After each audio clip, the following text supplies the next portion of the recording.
കർത്താവിന്റെ അതിപരിശുദ്ധമായ നാമം മഹത്വപ്പെടുമാറാകട്ടെ.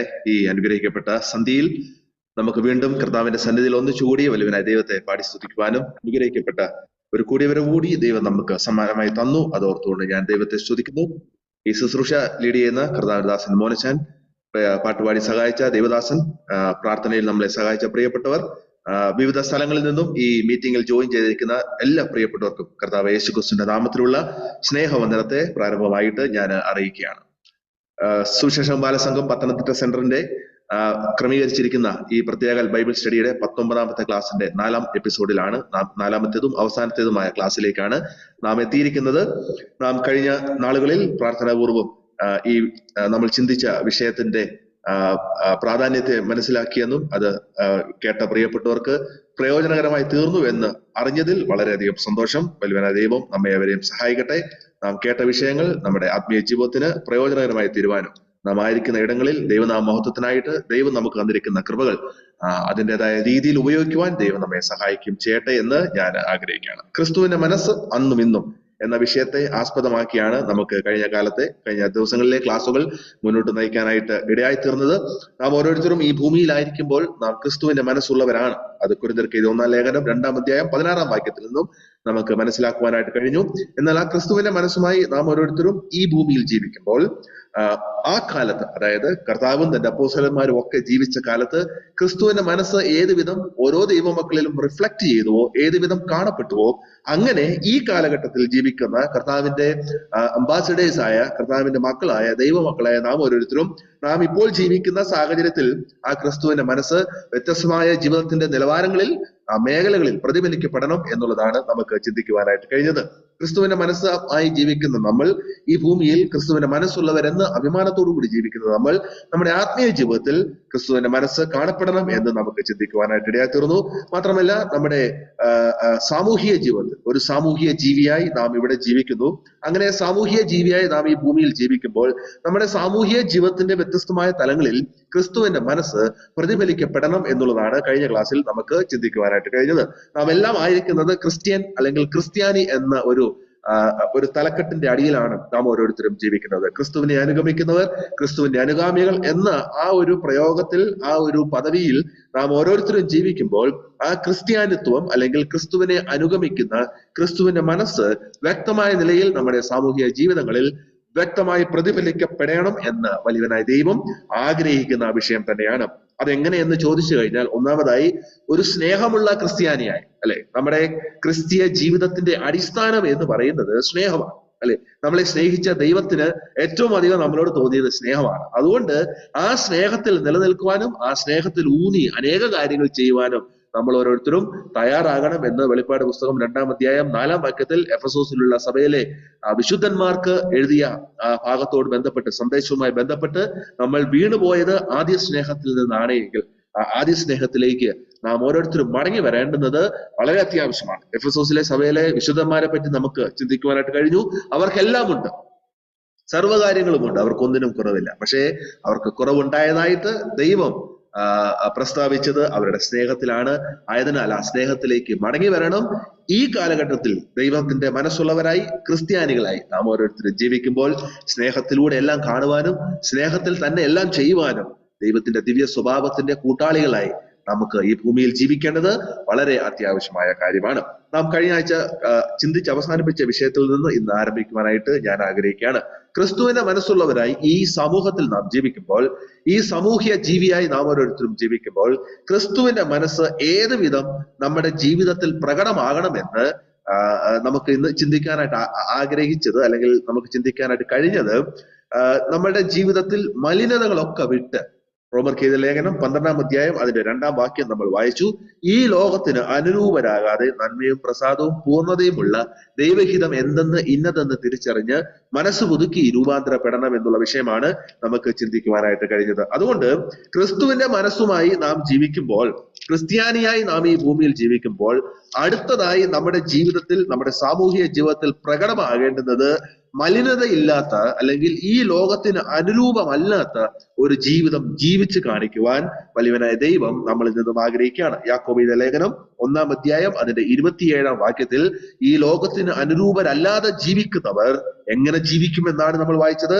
അവിടെ നമ്മൾ വായിച്ചത് ദൈവത്തിന് മുമ്പാകെ ശുദ്ധവും നിർമ്മലവുമുള്ള ഭക്തി എന്തെന്ന് ചോദിച്ചാൽ ലോകത്താലുള്ള കളങ്കം പറ്റാതെ വണ്ണം തന്നെത്താൻ കാത്തുകൊള്ളുന്നവരാണ് ആര്? ഒരു വിശ്വാസി, അല്ലെങ്കിൽ ഈ ലോകത്തിന് അനുരൂപമല്ലാതെ ജീവിക്കുന്ന ഒരു വ്യക്തി എന്ന് പറയുന്നത്. അപ്പോൾ നാം ജീവിക്കുന്ന ഈ സമൂഹം, നാം ജീവിക്കുന്ന ഈ സാഹചര്യം എന്ന് പറയുന്നത് പലതരത്തിലുള്ള ലോകമോഹ മായയുടെ കൂത്തുകാഴ്ചകൾ നമ്മുടെ മുമ്പിൽ സമ്മാനിക്കുന്ന ഒരു ലോകത്തിലാണ് നാം ജീവിക്കുന്നത്. അങ്ങനെയുള്ള ഒരു സമൂഹത്തിൽ നാം ജീവിക്കുമ്പോൾ ഈ ലോകത്തിന്റെ കളങ്കം നമ്മുടെ ശരീരത്തിൽ പറ്റാതെ നാം ഓരോരുത്തരും വളരെ അധികം സസൂക്ഷ്മമായി, സൂക്ഷ്മതയോടുകൂടി വളരെയധികം കെയർഫുൾ ആയിട്ട് ജീവിക്കേണ്ടുന്നത് വളരെ അത്യാവശ്യമായ കാര്യമാണ്. ഇതിനോട് ബന്ധപ്പെട്ട് നാം ചിന്തിക്കുമ്പോൾ നമുക്ക് ലഭിക്കുന്ന ഏറ്റവും ഉത്തമമായ ഒരു ഉദാഹരണം വെളിപ്പാട് പുസ്തകം 3-ാം അധ്യായത്തിൽ നാം വായിക്കുന്ന സർദീസിലെ സഭയ്ക്ക് എഴുതിയ ദൂതിലേക്ക് നമ്മൾ വരുമ്പോൾ, വെളിപ്പാട് പുസ്തകത്തിലേക്ക് നാം വീണ്ടും മടങ്ങി വരികയാണ്. സ്നേഹത്തെ അനുബന്ധിച്ച് പറഞ്ഞപ്പോൾ വെളിപ്പാട് പുസ്തകം നാം ഏത് വിധം കൈകാര്യം ചെയ്തുവോ അങ്ങനെ തന്നെയാണ് കളങ്കത്തെ പറ്റി സംസാരിക്കുമ്പോഴും വെളിപ്പാട് പുസ്തകം 3-ാം അധ്യായത്തിലേക്ക് വരുമ്പോൾ സർദീസിലെ സഭയെ പറ്റി പറയുമ്പോൾ അത് നമുക്ക് ലഭിക്കുവാനായിട്ട് ഇടയായിരുന്നത്. വെളിപ്പാട് പുസ്തകം 3-ാം അധ്യായം അതിന്റെ 4-ാം വാക്യത്തിൽ ഇങ്ങനെ വായിക്കുന്നു: എങ്കിലും ഉടുപ്പ് മലിനമാകാത്ത കുറെ പേര് സർദീസിൽ നിനക്കുണ്ട് എന്നാണ് ദൈവത്തിന്റെ അരുളപ്പാട് നമുക്ക് അവിടെ ലഭിക്കുന്നത്. എന്താണ്? സർദീസിലെ സഭയിലേക്ക് നോക്കുമ്പോൾ വലിയവനായ ദൈവം കാണുന്നത് എന്താണ്? ഉടുപ്പ് മലിനമാകാത്ത കുറച്ചുപേർ അവിടെ ഉണ്ട്.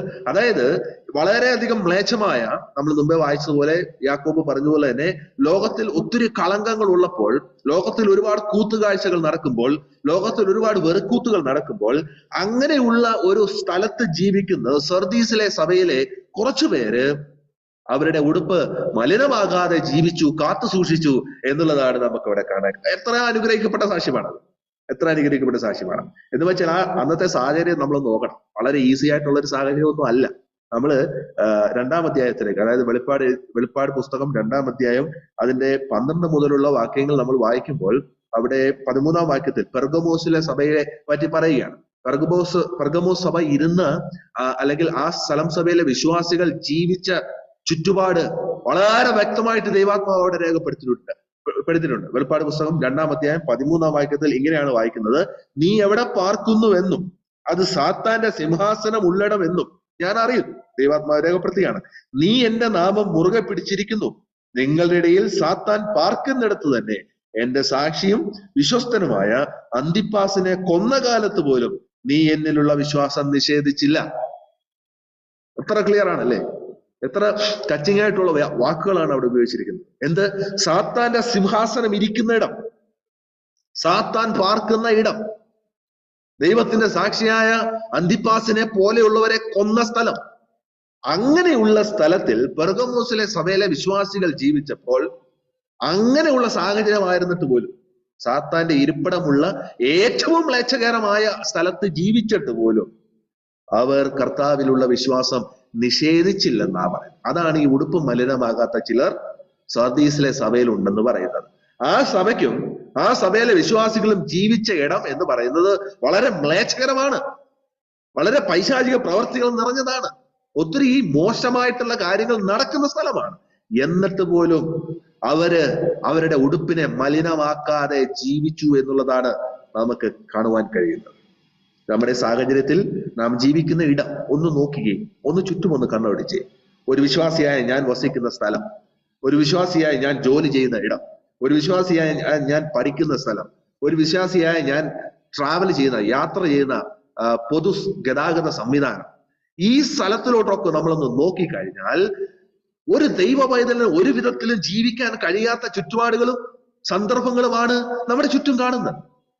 സംസാരങ്ങളായിക്കൊള്ളട്ടെ, ചർച്ചകളായിക്കൊള്ളട്ടെ, വാർത്തകളായിക്കൊള്ളട്ടെ, അനുദിനം നടക്കുന്ന സംവിധാനങ്ങളായിക്കൊള്ളട്ടെ, ഈ ലോകത്തിൽ കാഴ്ചകൾ എന്ന് പറയുന്ന ഏതു കാര്യമാണെങ്കിലും ഒരു ദൈവ പൈതലിന് ഒരു വിധത്തിലും അംഗീകരിക്കാൻ പറ്റാത്തതും ദൈവവചനത്തോട് ഒരു വിധത്തിലും നീതി പുലർത്താത്തതുമായ കാര്യമാണ് ഇന്ന് നമ്മൾ കാണുന്നത്.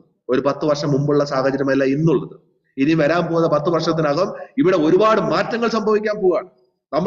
നമ്മൾ അഭിമുഖീകരിക്കാൻ പോകുന്ന ദൈവമക്കളായി നമ്മൾ അഭിമുഖീകരിക്കാൻ പോകുന്ന മ്ലേച്ഛകരമായ പ്രതിസന്ധി നമുക്ക് ചിന്തിക്കാൻ പോലും കഴിയുന്നതല്ല.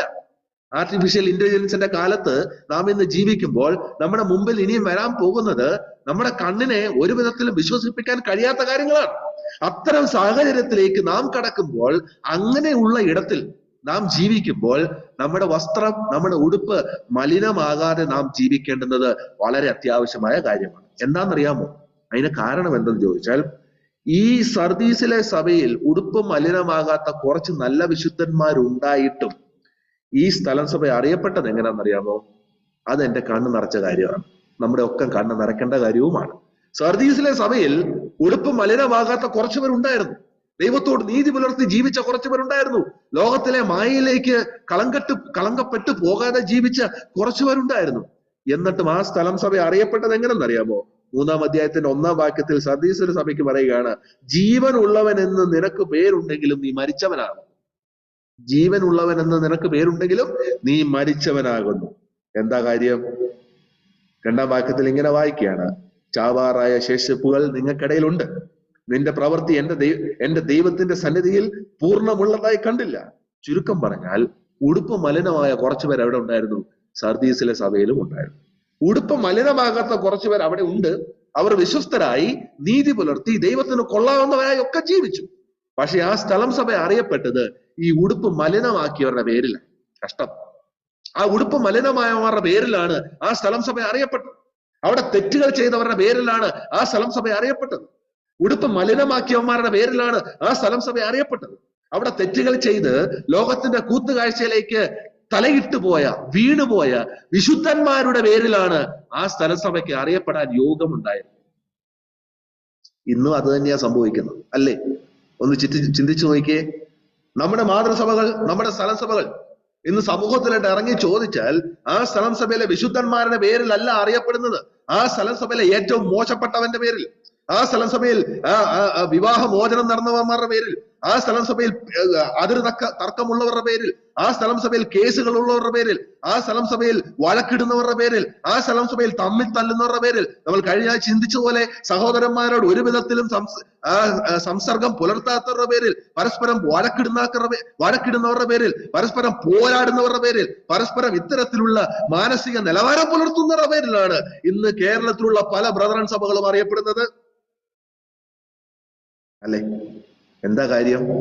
ഇതാണ് ദൈവസഭയുടെ ഇന്നത്തെ അവസ്ഥ എന്ന് പറയുന്നത്. നമ്മുടെ സ്ഥലം സഭകളിൽ വിശുദ്ധന്മാരുണ്ടെങ്കിലും, നമ്മുടെ സ്ഥലം സഭയിൽ ദൈവത്തോട് നീതി പുലർത്തി ജീവിക്കുന്നവരുണ്ടെങ്കിലും, സർദീസിലെ സഭയെ പോലെ ഈ കാലഘട്ടത്തിൽ നമ്മുടെ സ്ഥലം സഭകൾ അറിയപ്പെടാൻ പോകുന്നത്, ഞാൻ ഒരു തെറ്റ് ചെയ്താൽ ആ തെറ്റിന്റെ പേരിലായിരിക്കും എന്റെ മാതൃസഭ, ഞാനായിരിക്കുന്ന സ്ഥലം സഭ അറിയപ്പെടാൻ പോകുന്നത്. അത് ലോകത്തിന്റെ ഒരു പ്രത്യേകതയാണ്, ദൈവസഭയുടെ ഒരു അവസ്ഥയുമാണ്.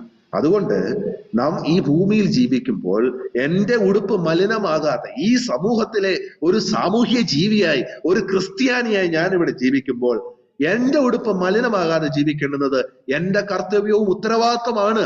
എന്തുകൊണ്ടെന്നാൽ ഞാൻ എന്റെ ഉടുപ്പിനെ മലിനമാക്കിയാൽ അവിടെ നാണക്കേട് ഉണ്ടാകുന്നത് ഞാൻ ശുശ്രൂഷിക്കുന്ന, അല്ലെങ്കിൽ ഞാൻ നിലനിൽക്കുന്ന, ഞാൻ കർത്താവിനെ ആരാധിക്കുന്ന എന്റെ സ്ഥലം സഭയ്ക്കാണ്. പേരുദോഷം ഉണ്ടാകാൻ പോകുന്നത് എന്റെ സ്ഥലം സഭയിലെ മറ്റു വിശ്വാസികൾക്കാണ്. അത് ഒഴിവാക്കണമെങ്കിൽ ഞാൻ വിചാരിക്കണം, നിങ്ങൾ ഓരോരുത്തരും വിചാരിക്കണം, ഓരോരുത്തരും ആ ഒരു തീരുമാനമെടുക്കണം. ഞാൻ എന്തെങ്കിലും ചെയ്താൽ അതിന്റെ നാണക്കേട് എന്റെ സ്ഥലം സഭയ്ക്ക് കൂടെ ആണെന്നുള്ള ചിന്ത ഉണ്ടാക്കണം. അയൽവക്കക്കാരോട് വഴക്കുണ്ടാക്കുമ്പോഴും കേസ് കൊടുക്കുമ്പോഴും ഇത്തരത്തിലുള്ള മോശമായ കാര്യങ്ങൾ നമ്മൾ ചെയ്യുമ്പോഴും ഓർക്കുക, ഇതിന്റെ നാണക്കേട് പേറാൻ പോകുന്നത് നമ്മുടെ സ്ഥലം. അതുകൊണ്ട് സാത്താൻ ഇരിക്കുന്ന ഇരിപ്പിടത്തിലാണ് നാം ജീവിക്കുന്നത്, നാം ജോലി ചെയ്യുന്നത്, നാം പഠിക്കുന്നത്, നാം യാത്ര ചെയ്യുന്നത്. അതുകൊണ്ട് ഒരു വിധത്തിലും നമ്മുടെ ഉടുപ്പിനെ കളങ്കമാക്കാതെ, നമ്മൾ ഈ ധരിച്ചിരിക്കുന്ന വസ്ത്രം നമ്മൾ എത്ര കെയർഫുൾ ആയിട്ടാണ് കൊണ്ടു നടക്കുന്നത്, അല്ലെ? എന്നും കഴുകും, സ്റ്റിഫാൻ ഷെൻമുക്കും, കംഫർട്ട് മുഴുക്കും, തേക്കാൻ കൊടുക്കും, തേച്ചിട്ട് മടക്കി വെടിപ്പായിട്ടാണ് നമ്മൾ കൊണ്ടു നടക്കുന്നത്. ഒരു കറ പോലും പുരളാൻ നമ്മൾ അനുവദിക്കത്തില്ല. എങ്ങനെയാലും ഇച്ചിരി സാമ്പാർ വല്ലോ നമ്മുടെ ദേഹത്ത് വീണാൽ അറിയാമല്ലോ, വീട്ടിൽ ചെന്ന ഭാര്യമാർ നമ്മളെ വെച്ചേക്കത്തില്ല. ഇത് എവിടെ കൊണ്ടുവന്ന് നശിപ്പിച്ചിട്ട് വന്നത് നമ്മുടെ ഭാര്യമാർ നമ്മളോട് ചോദിക്കും. അവർക്കത് ഇഷ്ടമല്ല. കാരണം കഷ്ടപ്പെട്ട് അലക്കി തേച്ച് നമ്മളെ ഉടുപ്പിച്ച് വിടുമ്പോൾ, കണ്ട കല്യാണത്തിനും ചവടക്കിനും അല്ലെങ്കിൽ മാസയോഗത്തിനും ഒക്കെ പോയി സാമ്പാർ അടിച്ചു കയറ്റി മീൻകറിയും കഴിച്ചിട്ട് വരുമ്പോൾ ഇത് നമ്മുടെ ദേഹത്ത് കൊണ്ട് വസ്ത്രം അലക്കിയാൽ ഇതിന്റെ കറ കഴുകി കളയാന്ന് പറഞ്ഞാൽ അത്ര സുഖകരമായ കാര്യമല്ല. അവർക്ക് ദേഷ്യം വരും. അതിനവരെ കുറ്റം പറഞ്ഞിട്ടും കാര്യമില്ല. അങ്ങനെയാണെങ്കിൽ നാം ധരിച്ചിരിക്കുന്ന പുതുമനുഷ്യന് കളങ്കം പറ്റാത്ത രീതിയിൽ ജീവിക്കുവാൻ വലിയവനായ ദൈവം നമ്മെക്കുറിച്ച് ആഗ്രഹിക്കാൻ. പത്രോസ് എഴുതിയ 2-ാം ലേഖനം 2-ാം അധ്യായത്തിലേക്ക് വരുമ്പോൾ അവിടെ 2-ാം അധ്യായത്തിന്റെ 7 മുതൽ 8 വരെയുള്ള വാക്യത്തിൽ നാം വായിക്കുന്നത് ഇങ്ങനെയാണ്. 2 പത്രോസ് 2:7-8. അധർമ്മികളുടെ ഇടയിൽ വസിച്ചിരിക്കുമ്പോൾ നാൾ തോറും അധർമ്മ പ്രവർത്തികൾ കണ്ടും കേട്ടും തന്റെ നീതിയുള്ള മനസ്സിൽ നൊന്ത് അവരുടെ ദുഷ്കാമ പ്രവൃത്തിയാൽ വലഞ്ഞുപോയ നീതിമാനായ ലോത്തിനെ വിടുവിക്കുകയും ചെയ്തു. ലോത്തിനെ പറ്റി അവിടെ പറയുന്നു. സോദോം ഗോമറയിൽ ജീവിക്കാൻ തീരുമാനമെടുത്ത ലോത്ത് അവിടെ പോകുന്നു, അവിടെ ജീവിക്കുന്നു. താന് അവിടെ ജീവിക്കാൻ ആരംഭിച്ചപ്പോഴാണ് ഇവിടെ നടക്കുന്ന കൂത്തുകാഴ്ചകൾ, പേക്കൂത്തുകൾ താൻ കാണാൻ തുടങ്ങിയത്. അധർമ്മികളാണ് അവിടെ വസിക്കുന്നത് താൻ തിരിച്ചറിയുന്നു. നാൾ തോറും അധർമ്മ പ്രവർത്തികൾ കണ്ട് തന്റെ നീതിയുള്ള മനസ്സ് നൊന്തു. ഒടുവിൽ തന്നെ പറ്റി ദൈവാത്മാവ് രേഖപ്പെടുത്തുന്നത് പാവം വലഞ്ഞുപോയ നീതിമാൻ. അവിടെയും തന്റെ പേര് നീതിമാൻ എന്ന് തന്നെയാണ്. വലഞ്ഞുപോയ, നശിച്ചുപോയ ലോത്തെന്നല്ല അവിടെ പറഞ്ഞിരിക്കുന്നത്, വലഞ്ഞുപോയ നീതിമാനാണ്. തന്റെ നീതിയുള്ള മനസ്സ് നൊന്തെന്നാ പറയുന്നത്. അപ്പൊ ഇത്രയും അധർമ്മ പ്രവർത്തികൾ നടന്ന സ്ഥലത്ത് ജീവിച്ചിട്ടും, ഇത്രയും മോശം പിടിച്ച ഒരു സ്ഥലത്ത് ലോത്ത് ജീവിച്ചിട്ടും, ഇത്രയും മോശക്കാരായ ആൾക്കാർ ചുറ്റുപാടും ഒത്തിരി പേക്കൂത്തുകൾക്ക് ലോത്തിനെ ക്ഷണിച്ചിട്ടും അതിലേക്കൊന്നും പോകാതെ നീതിയുള്ള മനസ്സുമായി, എന്തിന് വലഞ്ഞുപോയ നീതിമാനായി, അപ്പോഴും തന്റെ നീതി താൻ കൈവിട്ടില്ല. അപ്പോഴും തന്റെ നീതിയെ താൻ നിലനിർത്തിക്കൊണ്ട് മുന്നോട്ട് പോയി. അതാണ് ഒരു ക്രിസ്തു വിശ്വാസിക്ക് ഇന്ന് ആവശ്യം. നാം ആയിരിക്കുന്ന ഏത് സ്ഥലമായിക്കൊള്ളട്ടെ, ആ സ്ഥലത്തിൽ എന്തൊക്കെ കാര്യങ്ങൾ നടന്നുകൊള്ളട്ടെ, അത് നമ്മുടെ വിശ്വാസ ജീവിതത്തിലേക്ക് കടന്നുകൂടി നമ്മുടെ വിശ്വാസ ജീവിതത്തിൽ കറ പറ്റി മുന്നോട്ട് പോകുവാൻ വലിയവനായ ദൈവം ഒരിക്കലും ആഗ്രഹിക്കുന്നില്ല. നമ്മുടെ വിശ്വാസ ജീവിതത്തിൽ കറ പുരണ്ടാൻ, നമ്മുടെ ഉടുപ്പ് മലിനമായ ആകപ്പെട്ട്, ഫിലിപ്പിയർക്ക് ലേഖനം 1-ാം അധ്യായം അതിന്റെ 27-ാം വാക്യത്തിലേക്ക് വരുമ്പോൾ ദൈവാത്മാവ് വളരെ ശക്തമായ നിലയിൽ അവിടെ ഓർപ്പിക്കുന്നത്, അപ്പോസ്തലനായ പൗലോസ് ഫിലിപ്പിയിലെ വിശ്വാസികൾക്ക് എഴുതുമ്പോൾ അത് ഇങ്ങനെയാണ് പറയുന്നത്. അത് ഞാൻ മൊത്തം വായിക്കാനായിട്ട് ആഗ്രഹിക്കുന്നില്ല. അതിന്റെ മധ്യഭാഗം തൊട്ട് ഞാൻ വായിക്കട്ടെ. ഏക മനസ്സോടെ സുവിശേഷത്തിന്റെ വിശ്വാസത്തിനായി പോരാട്ടം കഴിക്കുന്നു എന്ന് ഗ്രഹിക്കേണ്ടതിന് ക്രിസ്തുവിന്റെ സുവിശേഷത്തിന് യോഗ്യമാം വണ്ണം മാത്രം നടപ്പിൻ. പൗലോസ് ഫിലിപ്പിയിലുള്ള വിശ്വാസികളെ ഓർപ്പിക്കുകയാണ്, ക്രിസ്തുവിന്റെ സുവിശേഷത്തിന് യോഗ്യമാം വണ്ണം മാത്രം നടപ്പിൻ. അതിന്റെ അർത്ഥം എന്ന് പറഞ്ഞാൽ, എന്റെ ഉടുപ്പ് ഞാൻ കളങ്കമാക്കിയാൽ, എന്റെ വിശ്വാസ ജീവിതം ഞാൻ കളങ്കമാക്കിയാൽ, എന്റെ വിശ്വാസ ജീവിതത്തിലേക്ക് കളങ്കങ്ങൾ കടന്നുകൂടിയാൽ, മലിനത കയറി വന്നാൽ, അത് വിശ്വാസത്തിന്റെ വ്യാപ്തിക്ക് ഒരുപാട് തടസ്സം സൃഷ്ടിക്കും എന്നുള്ളത് നാം ഓരോരുത്തരും മനസ്സിലാക്കണം. സുവിശേഷ ഘോഷണത്തിന്റെ പ്രചരണത്തിന് അതൊരുപാട് വിഘ്നം സൃഷ്ടിക്കും എന്നുള്ളത് നാം ഓർക്കണം. സുവിശേഷ ഘോഷണത്തിന്റെ അല്ലെങ്കിൽ സുവിശേഷത്തിന്റെ സ്നേഹത്തിന്റെ സത്യത്തിന്റെ പ്രചരണത്തിന് അതൊരുപാട് തടയിടും എന്ന് നാം ഓരോരുത്തരും ഓർക്കണം. ഒരു പക്ഷെങ്കിൽ നമുക്കിടയിൽ ഇത്രയും അധികം പ്രവർത്തനങ്ങൾ ഉണ്ടായിട്ടും, നമുക്കിടയിൽ ഇത്രയും അധികം സുവിശേഷ വേലകൾ നടന്നിട്ടും, ഒരുപക്ഷെ നമ്മുടെ ഇടയിൽ ഇത്രയും അധികം വളരെ വളരെ അധ്വാനങ്ങൾ, സുവിശേഷ വേലയ്ക്ക് വേണ്ടി ഒരുപാട് അധ്വാനങ്ങൾ നടന്നിട്ടും പലപ്പോഴും പലതും ഫലം കാണാതെ വരുന്നതിന്റെ ഒരു കാരണം വിശ്വാസികളായ അനേകരുടെ സാക്ഷ്യമില്ലാത്ത ജീവിതമാണ്. അവർ ചോദിക്കുന്ന ചോദ്യം ഇതാണ്. എന്നോട് പലരും നേരിട്ട് ഞങ്ങൾ എന്തിനാ അവിടെ വരണം? നിങ്ങളുടെ സ്ഥലം സഭയിൽ നടക്കുന്ന കാര്യങ്ങൾ എത്ര മ്ലേച്ഛകരമായ കാര്യങ്ങൾ, എത്ര മോശപ്പെട്ട കാര്യമാണ് അവിടെ നടക്കുന്നത്. പിന്നെ ഞങ്ങൾ എന്തിനാണ് വരണം? സത്യമല്ലേ ആ ചോദ്യം?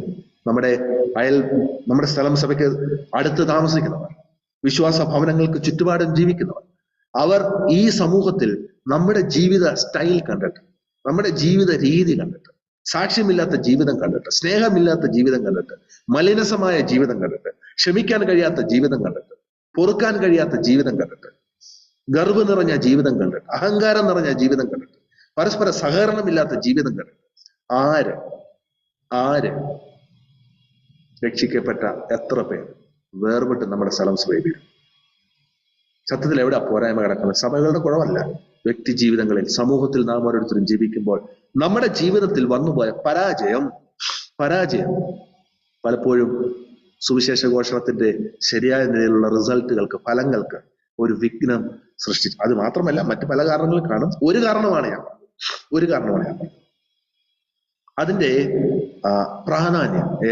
വിശ്വാസികളായ നമ്മളുടെ സാമൂഹിക ജീവിതം എത്രത്തോളം നല്ലതായി ആയിട്ടിരിക്കണമെന്ന് നാം ഓരോരുത്തരും തിരിച്ചറിയേണ്ട കാലഘട്ടത്തിലേക്ക് നാം എത്തിയിരിക്കുകയാണ്.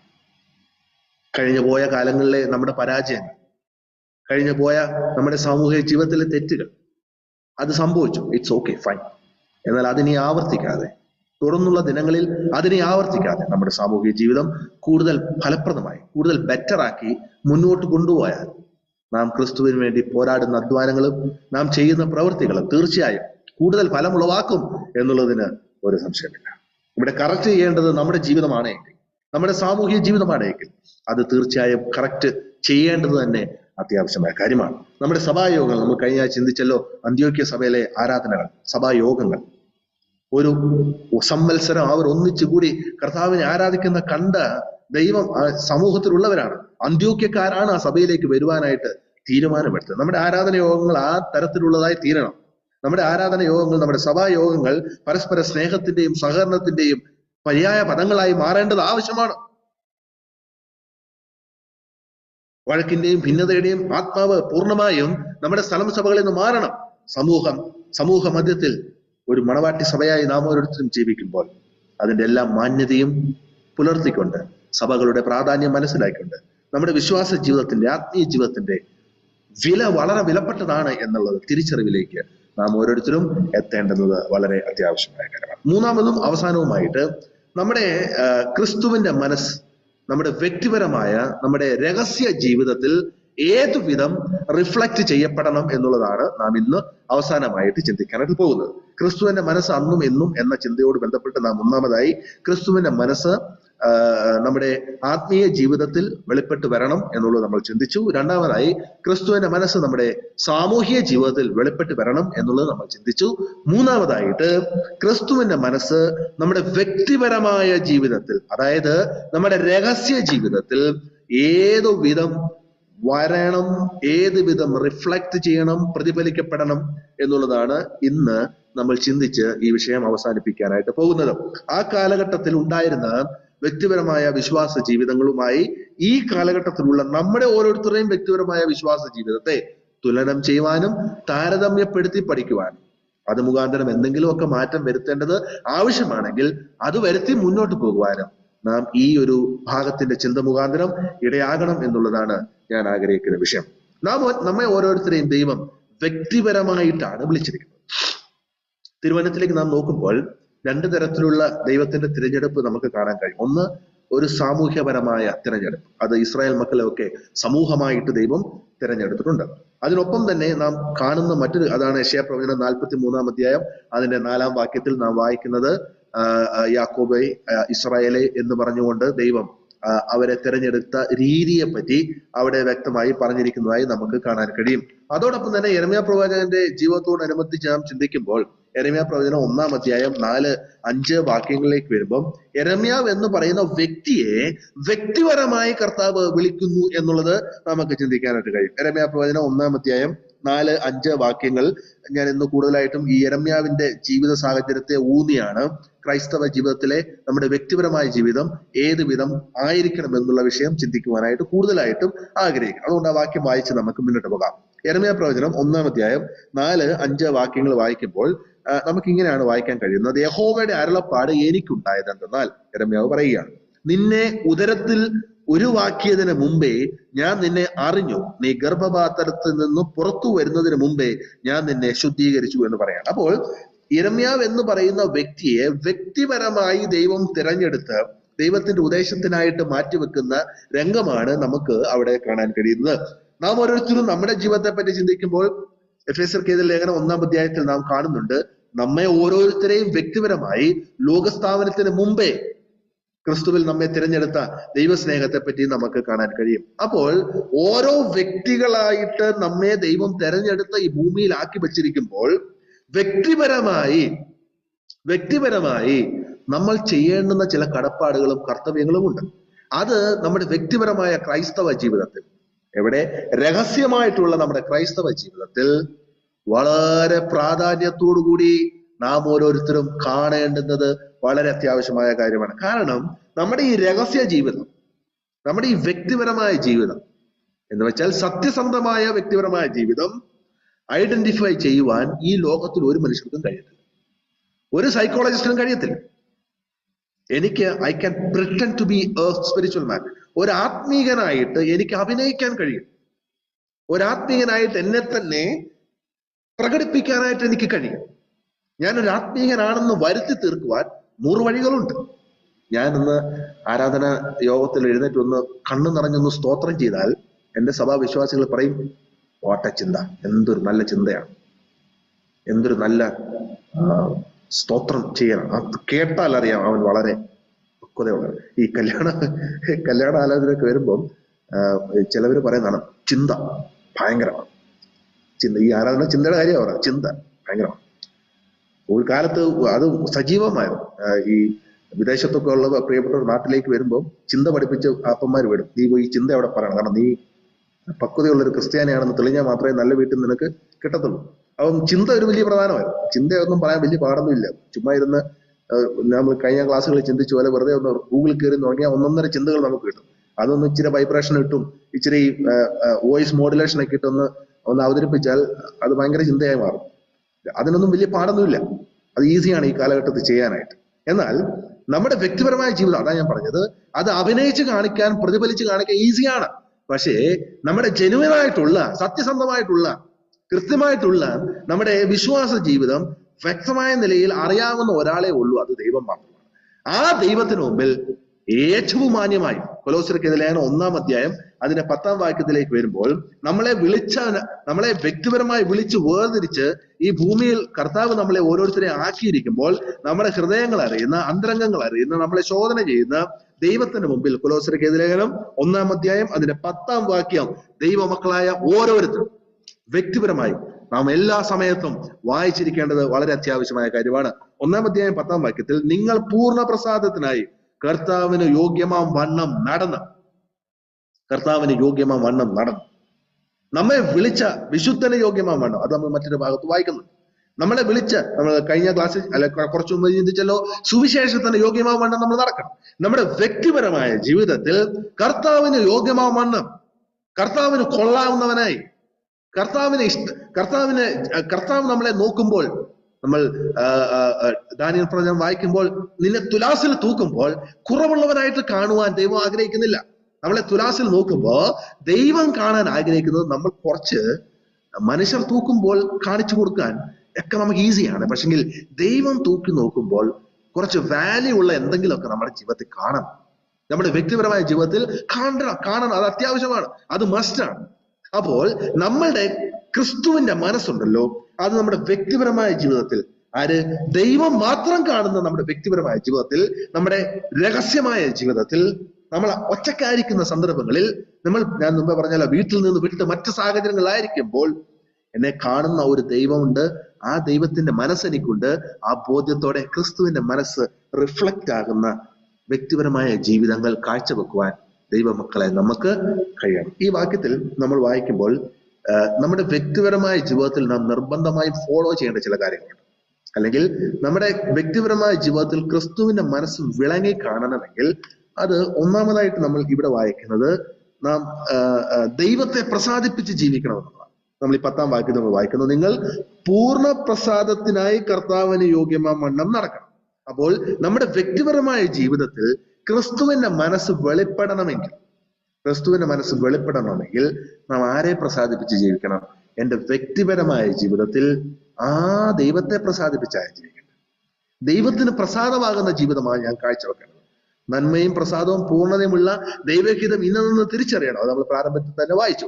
ആ തിരിച്ചറിവോടുകൂടി ദൈവത്തെ പ്രസാദിപ്പിച്ച്, ദൈവത്തിന് ഇഷ്ടമാകുന്ന കാര്യങ്ങൾ ചെയ്ത്, ദൈവത്തിന് ഇഷ്ടമുള്ള പ്രവൃത്തികൾ ചെയ്ത് ദൈവത്തെ പ്രസാദിപ്പിച്ച് നാം ഓരോരുത്തരും ജീവിക്കേണ്ടത് വളരെ അത്യാവശ്യമായ കാര്യമാണ്. ഗലാത്യർക്ക് ലേഖനം എഴുതുമ്പോൾ അപ്പോസ്തലനായ പൗലോസ് ഇങ്ങനെ ഒരു കാര്യം പറയുന്നുണ്ട്. ഗലാത്യർ 1-ന്റെ 10-ാം വാക്യത്തിൽ, ഇപ്പോൾ ഞാൻ മനുഷ്യരെയോ ദൈവത്തെയോ സന്തോഷിപ്പിക്കുന്നത്, ഞാൻ മനുഷ്യരെ പ്രസാദിപ്പിക്കുവാൻ നോക്കുന്നുവോ? ഞാൻ മനുഷ്യരെ പ്രസാദിപ്പിക്കുന്നു എങ്കിൽ ക്രിസ്തുവിന്റെ ദാസനായിരിക്കുക. ദൈവം പറയുകയാണ്, പൗലോസ് പറയുകയാണ്, ദൈവമക്കളായ നമ്മൾ ദൈവത്തെ പ്രസാദിപ്പിച്ച് ജീവിക്കണം. അതിന്റെ പ്രാധാന്യത്തെ ഊട്ടിയുറപ്പിക്കുവാൻ പൗലോസ് പറയുകയാണ്, ഞാൻ മനുഷ്യനെ പ്രസാദിപ്പിച്ചാണ് ജീവിക്കുന്നതെങ്കിൽ, എന്റെ ജീവിതത്തിൽ മനുഷ്യന് പ്രസാദമാകുന്ന കാര്യമാണ് ഞാൻ ചെയ്യുന്നതെങ്കിൽ, മനുഷ്യന് പ്രസാദമാകുന്ന കാര്യമാണ് ഞാൻ പറയുന്നതെങ്കിൽ, മനുഷ്യന് മാത്രം പ്രസാദമുള്ള കാര്യമാണ് ഞാൻ ചെയ്യുന്നതെങ്കിൽ, ഞാൻ ആരല്ല? ഞാൻ ക്രിസ്തുവിന്റെ ദാസനല്ല. ഞാൻ ക്രിസ്തുവിന്റെ ദാസനല്ല.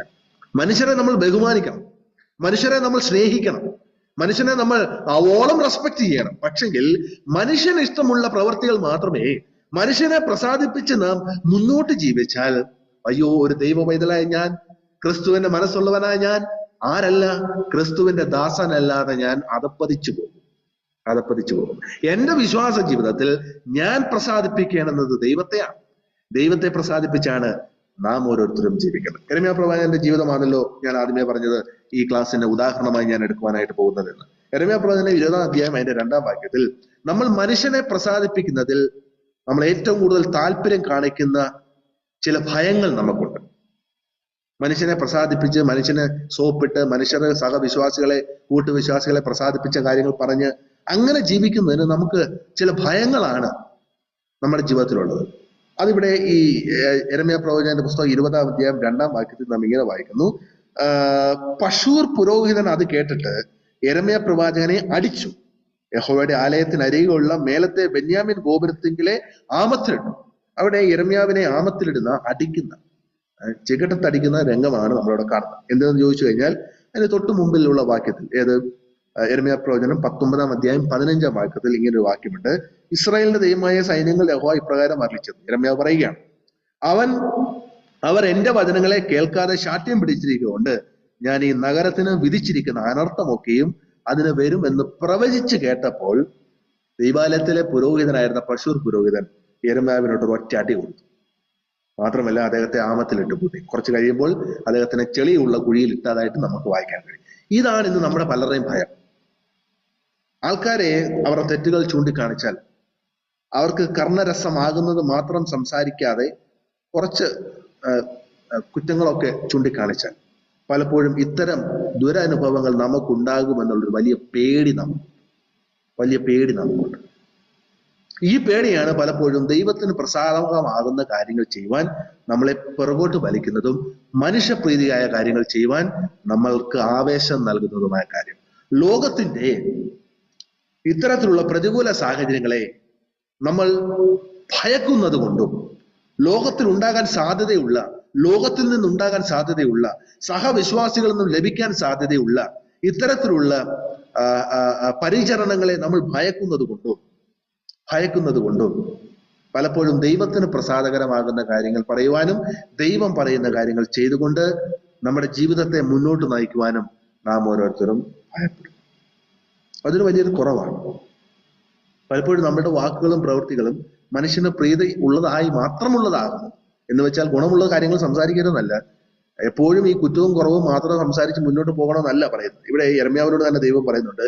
യെരമ്യാ പ്രവചനം 1-ാം അധ്യായം അതിന്റെ 10-ാം വാക്യത്തിൽ ഇങ്ങനൊരു കാര്യമുണ്ട്. യെരമ്യാവ് 1:10 നോക്കുക, യെരമ്യാവിനെ വിളിച്ചപ്പോൾ ദൈവം യെരമ്യാവിനോട് പറഞ്ഞാണ്, ഇത് എല്ലാ ദൈവമക്കൾക്കും പ്രത്യേകിച്ച് വചന ശുശ്രൂഷയൊക്കെ ചെയ്യുന്നവർക്ക് ഇത് ഭയങ്കരമായി ബാധകമായ കാര്യമാണ്. എന്തെന്നറിയാമോ? യെരമ്യാവിനോട് പറയുക, നോക്കുക, നിർമൂലമാക്കുവാനും പൊളിക്കുവാനും നശിപ്പിക്കുവാനും ഇടിച്ചു കളയുവാനും പണിയുവാനും നടുവാനും വേണ്ടി ഞാൻ നിന്നെ ഇന്ന് തെരഞ്ഞെടുക്കാമെന്നാണ്. അപ്പൊ യെരമ്യാവിനെ തെരഞ്ഞെടുക്കുമ്പോൾ ദൈവം പറഞ്ഞു, എന്തൊക്കെയാ നിന്റെ ഉത്തരവാദിത്തം? നീ നിർമൂലമാക്കേണ്ടതിനെ നിർമൂലമാക്കണം, പൊളിക്കണം, നശിപ്പിക്കണം, ഇടിച്ചു കളയണം. ഒപ്പം തന്നെ നീ ഒരു കാര്യം ചെയ്യണം, നീ പണിയാനും നടുവാനും കൂടി ശ്രമിക്കണം. ഇന്ന് പലപ്പോഴും ഈ പല ദൈവമക്കളുടെയും പ്രശ്നം, നമ്മൾ ഈ പണിയാനും നടാനും നമ്മൾ ശ്രമിക്കുന്നത്, പൊളിക്കാനും ഇടിക്കാനും നമുക്ക് താല്പര്യം. വചന ശുശ്രൂഷകളിലൂടെ ആൾക്കാരെ മുഴുവൻ കുറ്റം പറഞ്ഞ് പള്ളു പറഞ്ഞ് നിങ്ങളെല്ലാം എൻ്റെ ജീവിതത്തിൽ നാശം മാത്രമേ തന്നിട്ടുള്ളൂ എന്ന് പറഞ്ഞ് എപ്പോഴും നെഗറ്റീവ് പ്രസംഗങ്ങൾ, കുറ്റവും കുറവും മാത്രം. ഇത് കേട്ട് ദൈവമക്കൾ മടുത്തു.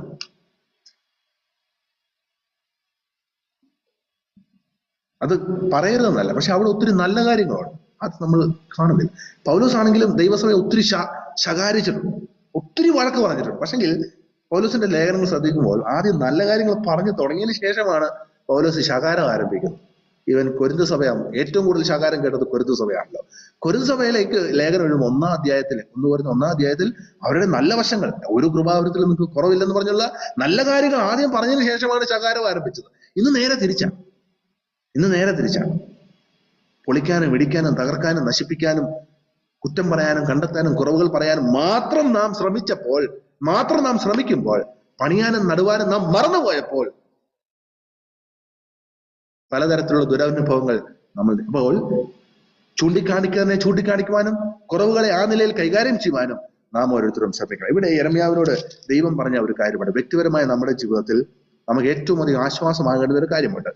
ഈ 1-ാം അധ്യായം 19-ാം വാക്യം, യിരെമ്യാവ് 1:19, അവർ നിന്നോട് യുദ്ധം ചെയ്യും, നിന്നെ ജയിക്കുകയില്ല, നിന്നെ രക്ഷിക്കുവാൻ ഞാൻ നിന്നോട് കൂടെയുണ്ടെന്ന് യഹോവയുടെ അരുളപ്പാട്. ക്രിസ്തുവിന്റെ മനസ്സുമായി സത്യസന്ധമായ ക്രൈസ്തവ ജീവിതം നാം ഈ ഭൂമിയിൽ കാഴ്ചവെക്കുമ്പോൾ, ഇടിക്കുവാനും നിരത്തുവാനും പണിയുവാനും നടുവാനും ഒക്കെ ഒരുപോലെ ഉത്സാഹമുള്ളവരായിട്ട് നാം നമ്മുടെ ക്രിസ്തീയ ജീവിതം വിശ്വസ്തയോടുകൂടി കാഴ്ചവെക്കുമ്പോൾ നമുക്കെതിരെ ഒരുപാട് യുദ്ധങ്ങൾ വരും, നമുക്കെതിരെ ഒരുപാട് പോരാട്ടങ്ങൾ വരും. ഒരുപാട് പേര് നമ്മളെ അവഗണിക്കും, ഒരുപാട് പേര് നമ്മളെ ഇടിച്ചിരുത്താൻ നോക്കും, അവൻ ഗുണമില്ലാത്തവനാണെന്ന് പരസ്യമായിട്ട് പറയും. നമ്മളെ കുറ്റപ്പെടുത്തുവാനും നമ്മളെ ഒറ്റപ്പെടുത്തുവാനും നമ്മളെ ഇല്ലായ്മ ചെയ്യുവാനും ഏത് വിധത്തിലുമുള്ള യുദ്ധങ്ങളുടെ മഹാമാരി നമുക്കെതിരെ വരും. പക്ഷെങ്കിൽ ഇവിടെ ദൈവം യിരെമ്യാവിനോട് പറയുകയാണ്, ഏത് പശൂർ പുരോഹിതൻ നിന്നെ അടിച്ചാലും, ആര് നിന്നെ കൊണ്ട് നാമത്തിലിട്ടാലും, എത്ര വലിയ ചെളിക്കുണ്ടിൽ നിന്നെ ചവിട്ടിത്താത്താലും, ഇവിടെ ദൈവം പറഞ്ഞ കാര്യമുണ്ട്. എന്തെന്നറിയാമോ? നിനക്കെതിരെ യുദ്ധമുണ്ടാകും, പക്ഷെ അവർ നിന്നെ ജയിക്കുകയില്ല, നിന്നെ രക്ഷിക്കുവാൻ ഞാൻ നിന്നോട് കൂടെയുണ്ട്. ഇത് സത്യസന്ധമായി വിശ്വാസ ജീവിതം നയിക്കുന്ന എല്ലാവർക്കും ഉത്സാഹം നൽകുന്ന കാര്യമാണ്. മനുഷ്യരെ പ്രസാദിപ്പിച്ച് പ്രസാദകരമായ കാര്യങ്ങൾ മാത്രം ചെയ്ത് നാം മുന്നോട്ട് പോയാൽ ഈ അനുഭവം നമുക്ക് താൽക്കാലികമായിട്ടുള്ള സപ്പോർട്ടുകളും താൽക്കാലികമായിട്ടുള്ള കൈയടികളും താൽക്കാലികമായിട്ടുള്ള അഭിസംബോധനകളും അഭിനന്ദനങ്ങളും ഒക്കെ നമുക്കൊരു വശം കിട്ടും. പക്ഷെ ആത്യന്തികമായി ദൈവസന്നിധിയിൽ കുറവുള്ളവരായിട്ട് നാം നിൽക്കേണ്ടതായിട്ട് വരും. അതുകൊണ്ട് നാം ഈ ക്രൈസ്തവ ജീവിതം ഈ ഭൂമിയിൽ കാഴ്ചവെക്കുമ്പോൾ സത്യസന്ധമായി ദൈവത്തിന് പ്രസാദകരമായ കാര്യങ്ങൾ ചെയ്ത് മുന്നോട്ട് പോകുവാൻ നാം ഓരോരുത്തരും ശ്രമിക്കേണ്ടത് വളരെ അത്യാവശ്യമായ കാര്യമാണ്. നമുക്കെതിരെ യുദ്ധങ്ങൾ ഉണ്ടാകും, എങ്കിലും നമ്മളെ ജയിക്കുവാൻ ആരും ഉണ്ടാകത്തില്ല. രണ്ടാമതായിട്ട് ഫിലിപ്പിയർക്ക് എഴുതിയ ലേഖനത്തിലേക്ക് നമ്മൾ വരുമ്പോൾ നമ്മുടെ വ്യക്തിപരമായ ക്രൈസ്തവ ജീവിതത്തിൽ നിന്നും ദൈവം ആഗ്രഹിക്കുന്ന മറ്റൊരു കാര്യം, നാം അനുദിനം എല്ലാ ജ്ഞാനത്തിലും വിവേകത്തിലും വളരുന്നവരായി തീരണമെന്നും കൂടി ദൈവം ആഗ്രഹിക്കണം. അതായത് നമ്മളെ വിളിച്ചവന് യോഗ്യമാം വണ്ണം ജീവിക്കണം എന്ന് പറയുമ്പോൾ, ക്രിസ്തുവിന്റെ മനസ്സുമായി നാം ഈ ലോകത്ത് ജീവിക്കുമ്പോൾ അവിടെ രണ്ടാമതായിട്ട് നാം വായിക്കുന്നത്, ഒന്നാമത് നമ്മൾ ദൈവത്തിന് പ്രസാദകരമായ കാര്യങ്ങൾ ചെയ്ത് ജീവിക്കണം. രണ്ടാമതായിട്ട് നാം വായിച്ചത് ഇങ്ങനെയാണ്, ആ 10-ാം വാക്യത്തിൽ, നമ്മൾ ഓരോരുത്തരും സകല ആത്മീകമായ ജ്ഞാനത്തിലും വിവേകത്തിലും പരിജ്ഞാനം കൊണ്ടും നിറഞ്ഞു വരുന്നവരായി തീരുവാൻ ദൈവം നമ്മൾ ആഗ്രഹിക്കണം. പരിജ്ഞാനത്തിലും വിവേകത്തിലും വളർന്നു വരുവാൻ. എന്റെ സമയം ഇത് വളരെ വേഗത്തിൽ മുന്നോട്ട് പോയിക്കൊണ്ടിരിക്കുന്നു എന്നതിനാൽ വളരെ ചുരുക്കി ഞാൻ ആ ഭാഗം പറഞ്ഞ് അവസാനിപ്പിക്കാനായിട്ട് ആഗ്രഹിക്കുകയാണ്. ഉൽപ്പത്തി പുസ്തകം 3-ാം അധ്യായം 1 മുതലുള്ള വായിക്കുമ്പോൾ എല്ലാ അറിവും ജ്ഞാനവും ഉണ്ടായിരുന്ന ആദമിനെ ഹൗവയുമാണ് നമുക്ക് അവിടെ കാണാൻ കഴിയും. അവർ സാത്താൻ ചോദിച്ച എല്ലാ ചോദ്യങ്ങൾക്കും മറുപടി പറഞ്ഞു. അവർക്കെല്ലാം അറിയാം, ദൈവമാരെന്നറിയാം, സാത്താനാരെന്നറിയാം, ആ വൃക്ഷം നട്ടത് എന്തെന്നറിയാം, വൃക്ഷം എന്തൊക്കെ കഴിക്കണമെന്നറിയാം, ഏതൊക്കെ കഴിക്കരുതെന്നറിയാം, കഴിക്കണമെന്ന് പറഞ്ഞാൽ കഴിച്ചത് ഏതൊക്കെയാണെന്നറിയാം, കഴിക്കരുതെന്ന് പറഞ്ഞത് കഴിച്ചാൽ എന്തൊക്കെ സംഭവിക്കും എന്നുള്ള കാര്യങ്ങളെല്ലാം അവർക്കറിയാം. ജ്ഞാനം ആവശ്യത്തിന് അവർക്കുണ്ട്. എല്ലാ ജ്ഞാനവും വിവേകവും എല്ലാ ജ്ഞാനവും പരിജ്ഞാനവും അവർക്കുണ്ട്. ഇത് പറിച്ചു തിന്നാൽ തെറ്റിപ്പോകുമെന്നും ദൈവത്തിന് ഇഷ്ടമല്ലെന്നുള്ള എല്ലാ കാര്യങ്ങളും അവർക്കറിയാമെങ്കിലും അവർ പാപം ചെയ്തു, അവർ തെറ്റ് ചെയ്തു, പാപത്തിലേക്ക് വഴുതി വീണു. എന്തുകൊണ്ടാ? ജ്ഞാനം മാത്രമേ ഉള്ളൂ, വിവേകമില്ലാതായി പോയി. ദൈവം നമ്മളിൽ നിന്നും ആഗ്രഹിക്കുന്നത് നമ്മൾ കേവലം കുറെ ജ്ഞാനം സമ്പാദിക്കണമെന്നല്ല. ഈ ക്ലാസ്സുകളിൽ നിങ്ങൾ പങ്കെടുക്കുമ്പോൾ കുറെ ബൈബിൾ പഠിക്കാൻ വേണ്ടി മാത്രമല്ല നമ്മളിൽ നിന്നും ദൈവം ആഗ്രഹിക്കുന്നു. വളരെ നല്ല ഉദ്ദേശത്തോടു കൂടി സുവിശേഷം ബാലസംഘം ഈ മീറ്റിംഗ് ഇവിടെ ക്രമീകരിക്കുമ്പോൾ അത് ക്രമീകരിച്ചിരിക്കുന്ന പ്രിയപ്പെട്ടവർ ഉദ്ദേശം നമുക്ക് ഓരോരുത്തർക്കും കുറെ ജ്ഞാനം വാരിക്കോരി തരിക എന്നുള്ളത് മാത്രമല്ല, നമുക്ക് ആവശ്യത്തിലധികം ജ്ഞാനമുണ്ട്. സൺഡേ സ്കൂളിന്റെ 1-ാം ക്ലാസ് മുതൽ ഒത്തിരി നമ്മൾ പഠിച്ചു വന്നിട്ടുണ്ട്. ഒത്തിരി കാര്യങ്ങൾ ദൈവത്തെ പറ്റി നമുക്കറിയാം. ഇന്ന് നമുക്ക് ആവശ്യം വിവേകമാണ്. ഈ ലഭിച്ച ജ്ഞാനത്തെ കാര്യഗൗരവത്തോടു കൂടി നമ്മുടെ ജീവിതത്തിന്റെ പ്രവൃത്തിപഥത്തിലേക്ക് കൊണ്ടുവരുന്ന വിവേകം. ഇന്ന് പലപ്പോഴും നമ്മൾ തെറ്റിപ്പോകുന്നത്, പലപ്പോഴും നമ്മൾ തെറ്റിലേക്ക് വീണു പോകുന്നത്, ആദമും ഹവയും തെറ്റ് ചെയ്യാൻ ഇടയായി തീർന്നത്, യോശുവയുടെ പുസ്തകം 7-ാം അധ്യായം 20-ാം വാക്യം, ആഖാൻ തെറ്റിലേക്ക് വഴുതി വീണത് ജ്ഞാനമില്ലാഞ്ഞിട്ടല്ല, അറിവില്ലാഞ്ഞിട്ടല്ല, ന്യായപ്രമാണം അറിയാഞ്ഞിട്ടല്ല, വേദപുസ്തകം പഠിപ്പിച്ചതെന്തെന്ന് അറിയാഞ്ഞിട്ടല്ല, പാപം എന്തെന്ന് അറിയാഞ്ഞിട്ടല്ല, പിശാചാരെന്ന് പറയാഞ്ഞിട്ടല്ല. നമ്മൾ പഠിച്ച കാര്യത്തെ വിവേകപൂർണമായി നമ്മുടെ ജീവിതത്തിന്റെ പ്രവൃത്തിപഥത്തിലേക്ക് കൊണ്ടുവരാൻ നമ്മൾ പരാജയപ്പെടുന്നത് കൊണ്ടാണ് നാം വീണു പോകുന്നത്. അതുകൊണ്ട് നമ്മുടെ വ്യക്തിപരമായ ക്രൈസ്തവ ജീവിതത്തിൽ ക്രിസ്തുവിന്റെ മനസ്സാണ് നമുക്കുള്ളതെങ്കിൽ നാം പഠിച്ചെടുത്ത കാര്യങ്ങൾ വിവേകപൂർവം ഈ ഭൂമിയിൽ ജീവിക്കുമ്പോൾ വ്യക്തിപരമായി അപ്ലൈ ചെയ്യുവാൻ നമുക്ക് കഴിയണം. സദൃശവാക്യം 9:10 യഹോവ ഭക്തി ജ്ഞാനത്തിന്റെ ആരംഭവും പരിശുദ്ധനെ കുറിച്ചുള്ള പരിജ്ഞാനം വിവേകവുമാകുന്നു. ആ വിവേകം ഇന്ന് നമുക്ക് ആവശ്യം. ആ വിവേകത്തിൽ ഊന്നി ജീവിക്കുവാൻ നമ്മൾക്ക് കഴിയണം. ആ വിവേകത്തിൽ ഊന്നി ജീവിക്കുമ്പോൾ ലോകമോഹമായ കാഴ്ചകളൊന്നും നമ്മളെ തകർക്കുവാനോ നമ്മളെ വെട്ടിപ്പിടിക്കുവാനോ നമ്മളെ ആകർഷിക്കുവാനോ നമ്മളെ പ്രലോഭിപ്പിക്കുവാനോ ശ്രമിക്കാതെ വളരെ സുന്ദരമായ ക്രൈസ്തവ ജീവിതം നമുക്ക് മുന്നോട്ട് ജീവിക്കാനായിട്ട് കഴിയും. പാട്ടുകാരൻ പറഞ്ഞത് കേട്ടല്ലോ, സുന്ദരന മനോഹര നിന്നെ പിരിഞ്ഞൊരു ലോകയാത്ര, പ്രാകൃതന്മാരാം ചാരന്മാരെ വരിക്കുമോ വത്സല, മണ്ണിനെ പ്രതി, ലോകത്തെ പ്രതി, ലോകത്തിലുള്ള കുത്തുകാഴ്ചകളെ പ്രതി, ലോകത്തിലെ എന്റെ കൺമോഹത്തിന്റെയും ജഡമോഹത്തിന്റെയും ജീവനത്തിന്റെ പ്രതാപത്തിന്റെ പ്രതി മാണിക്യം ഞാൻ വെടിയത്തില്ല. ഇന്ന് ദൈവവും അത് നമ്മൾ ആഗ്രഹിക്കാം. നമ്മുടെ വ്യക്തിപരമായ ജീവിതത്തിൽ കഴിഞ്ഞ കാലങ്ങളിൽ ഒരു പക്ഷെങ്കിൽ ഒരുപാട് കുറവുകൾ നമുക്ക് വന്നിട്ടുണ്ടാകാം. ആരും കാണാത്ത രഹസ്യ ജീവിതത്തിൽ ഒത്തിരി പേരെ നമ്മൾ പറ്റിച്ചിട്ടുണ്ടാകാം. കപടത നിറഞ്ഞ ആത്മീയ ജീവിതങ്ങൾ, ക്രൈസ്തവ ജീവിതങ്ങൾ നമ്മൾ കാഴ്ചവെച്ചിട്ടുണ്ടാകാം. ദൈവം നമ്മളെ തൂക്കി നോക്കിയപ്പോൾ ഒത്തിരി കുറവുകളൊക്കെ ദൈവം നമ്മൾ കണ്ടിട്ടുണ്ടാകാം. പോട്ടെ, കഴിഞ്ഞതൊക്കെ കഴിഞ്ഞു. നമ്മൾ ഈ ക്രൈസ്തവ ജീവിതം തുടർന്ന് മുന്നോട്ട് കൊണ്ടുപോകുമ്പോൾ ക്രിസ്തുവിന് യോഗ്യമാവണം. ലോകത്തിൽ നമ്മുടെ ചുറ്റുപാടും കാണുന്ന മോശമായ കാര്യങ്ങളിലേക്ക് നമ്മുടെ ശ്രദ്ധ പോകാതെ, അനന്യാസിനും സഫീറയ്ക്കും പറ്റിയതുപോലെ പറ്റാതെ, ലോത്തിന്റെ ഭാര്യയ്ക്ക് പറ്റിയതോ അങ്ങനെ പറ്റാതെ, സർവജ്ഞാനവും വേദപുസ്തകത്തിന്റെ അറിവും സമ്പാദിച്ചവരായ നമ്മളുടെ പ്രാർത്ഥന ഈ കാലഘട്ടത്തിൽ ദൈവമേ വിവേകപൂർണമുള്ള ഒരു ജീവിതം. ഫിലിപ്പിയർക്കെഴുതിയ ലേഖനത്തിൽ പൗലോസ് പറയുന്നത് ഭേദാഭേദങ്ങളെ തിരിച്ചറിഞ്ഞ് മുന്നോട്ട് പോകാനുള്ള ഒരു അറിവ് ദൈവമേ എനിക്ക് തരണമേ. മണ്ണിനെ പ്രതി, ലോകത്തിനെ പ്രതി, ലോകത്തിലുള്ള സമ്പാദ്യങ്ങളുടെ പ്രതി ഈ മാണിക്യം നിറഞ്ഞ ഈ വിലയുള്ള വിശ്വാസ ജീവിതം ത്യജിക്കുവാൻ നാം തയ്യാറാകരുത്. സർദീസിലെ സഭയ്ക്ക് നമ്മൾ പെർഗമോസിലെ സഭയെ പറ്റി പറഞ്ഞു, സാത്താന്റെ ഇരിപ്പിടമായിരുന്നിട്ട് അവരുടെ ജീവിതത്തിൽ കളങ്കം പറ്റുവാൻ അവർ സമ്മതിച്ചില്ല.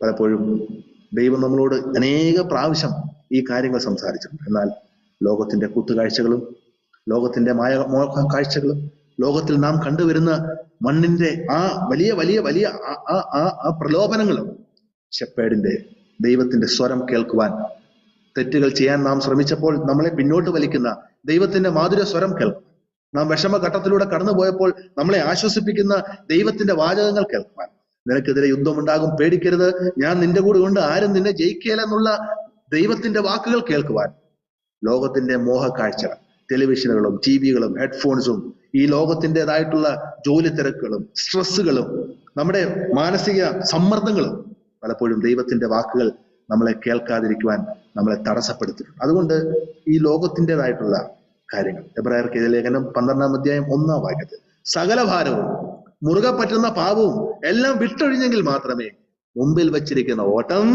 സ്ഥിരതയോടെ ഓടുവാൻ നമുക്ക് കഴിയത്തുള്ളൂ. ദൈവത്തിന്റെ മഹത്വം. നമ്മുടെ ജീവിതത്തിൽ നമ്മളെ മുറുകെ പറ്റുന്ന സർവ്വഭാരങ്ങളും എല്ലാം, നമ്മുടെ ഭാരം എന്തുവാ അത് ദൈവത്തിന് കൊടുക്ക്. എന്തൊക്കെ ഭാരം കയറിയാണ് നമ്മൾ ജീവിക്കുന്നത്, ഇതിനൊക്കെ ആവശ്യമുണ്ടോ? Let God work. അത് ദൈവത്തിന് ഏൽപ്പിച്ചുകൂടാ. Let him work. അത് പുള്ളിക്കാരൻ കൈകാര്യം ചെയ്യട്ടെ. അതും തലയിൽ കയറ്റി വെച്ച് ദൈവത്തിന് നമ്മോട് പറയാനുള്ളത് കേൾക്കാൻ കഴിയാതെ വീണ്ടും വീണ്ടും തുടരെ തുടരെ നമ്മുടെ വ്യക്തിപരമായ ജീവിതത്തിൽ തെറ്റിൽ നിന്ന് തെറ്റിലേക്ക് പോകുവാനാണ് നമുക്കിടയായി തീരുന്നതെങ്കിൽ, ദൈവമക്കളെ, ദൈവം നമ്മളിൽ നിന്നും ആഗ്രഹിക്കുന്നത് ക്രിസ്തുവിനെ മനസ്സുള്ളവരായി നാം ഇന്ന് ജീവിക്കുമ്പോൾ അക്കാലത്തെ നമ്മുടെ അപ്പോസ്തലന്മാർ, കർത്താവ് യേശു ക്രിസ്തു കാണിച്ചു തന്ന മാതൃക, അപ്പോസ്തലന്മാർ കാണിച്ചു തന്ന മാതൃക, നമ്മുടെ പിതാക്കന്മാർ നമുക്ക് വരച്ചു കാട്ടി തന്ന മാതൃക എന്തെന്ന് ചോദിച്ചു കഴിഞ്ഞാൽ ക്രിസ്തുവിന്റെ മനസ്സുള്ളവരായി നമ്മുടെ സാമൂഹിക ജീവിതവും നമ്മുടെ ആത്മീയ ജീവിതവും നമ്മുടെ വ്യക്തിപരമായ ജീവിതവും ദൈവത്തിന് കൊള്ളാവുന്നതായിട്ട്, ദൈവസഭകൾക്ക് കൊള്ളാവുന്നതായിട്ട്, നമ്മുടെ ചുറ്റുപാടുമുള്ളവർക്ക് പ്രയോജനകരമാകുന്ന രീതിയിൽ ഉപയോഗിക്കുവാൻ ദൈവം നമ്മളിന്ന് ആഗ്രഹിക്കണം. സുവിശേഷത്തിന് യോഗ്യമാവണ്ണം നമുക്ക് ജീവിക്കാം. പ്രിയ മോനച്ചാൻ പ്രാരംഭത്തിൽ ഓർപ്പിച്ചതുപോലെ തന്നെ അനേകം ടാലന്റുകളും കഴിവുള്ളവരൊക്കെയാണ് നമ്മുടെ സ്ഥലം സഭകളിലുള്ളവർ, ഈ കേൾക്കുന്ന ഒരുപക്ഷെ യുവാക്കന്മാരായ നിങ്ങളൊക്കെ. എന്നാൽ അതിൽ എത്ര പേർ നമുക്കുള്ള കഴിവുകൾ ദൈവനാമ മഹത്വത്തിനായിട്ട് ഉപയോഗിക്കാനായിട്ട് ശ്രമിക്കാറുണ്ട്? പ്രസംഗിക്കുന്നതും പാട്ടുപാടുന്നതും ഒക്കെ വിടാം. ദൈവസഭയ്ക്ക് പ്രയോജനകരമായ കാര്യങ്ങൾ ചെയ്യുവാൻ യുവാക്കളായ നിങ്ങളിൽ എത്ര പേർക്ക് കഴിയുന്നുണ്ട്? ദൈവസഭയ്ക്ക് പ്രയോജനമുള്ളവരായിട്ട് ഒരു മീറ്റിംഗ് ഉണ്ടാകുമ്പോൾ അതിനെ സംബന്ധിക്കുവാൻ, അതിനാവശ്യമായ അറേഞ്ച്മെന്റ്സുകൾ ചെയ്യുവാൻ, പ്രസംഗിക്കാൻ കഴിവുണ്ടെങ്കിൽ അത് ചെയ്യുവാൻ, പാട്ട് പാടാൻ കഴിവുണ്ടെങ്കിൽ അത് ചെയ്യുവാൻ, അല്ല മറ്റു കാര്യങ്ങൾക്കാണ്, ഫിസിക്കൽ അറേഞ്ച്മെന്റ്സിനാണ് കഴിവുണ്ടെങ്കിൽ അത് ചെയ്യുവാൻ നിങ്ങളിൽ എത്ര പേർ ഇന്ന് കർത്താവ് നമ്മളെ വിളിച്ചുകൊണ്ടിരിക്കുകയാണ്. ക്രിസ്തുവിന്റെ മനസ്സ് ഉള്ളവരായ നാം ഓരോരുത്തരും നമ്മുടെ ആത്മീക, ഭൗതിക, വ്യക്തിപരമായ ജീവിതത്തിൽ അത് കൃത്യമായി വരച്ചു കാട്ടി ദൈവത്തിന് കൊള്ളാവുന്നവരായിട്ട് ജീവിക്കുവാൻ നമുക്ക് ശ്രമിക്കാം. അതിന് ദൈവം നമ്മളെ ധാരാളമായിട്ട് സഹായിക്കട്ടെ.